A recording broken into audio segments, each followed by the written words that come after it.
Hello, neighbors in Christ, and welcome into Eagle's Wings. I want to share with you a recipe of unleavened bread from the Shepherd's Chapel for Passover. Some people uses 100% olive oil instead of butter.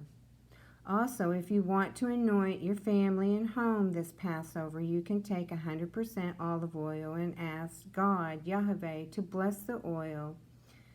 Then use that for anointing.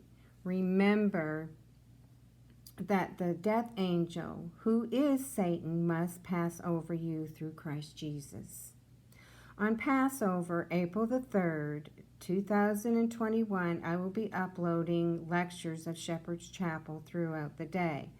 Then at sundown, we all can take communion at the Lord's table. God, Yahweh, Yeshua, Christ Jesus, Emmanuel. You all will be in my prayers, and most of all, prayers for those who are in the dark, praying that they will come out of the dark and into the light, who is Christ Jesus. Repent, get baptized, and get into Yahweh's living word, chapter by chapter and verse by verse, through Christ Jesus. Amen. Until next time, be well, be kind, and don't forget to get out there and spread a seed of God's living word. Bye for now.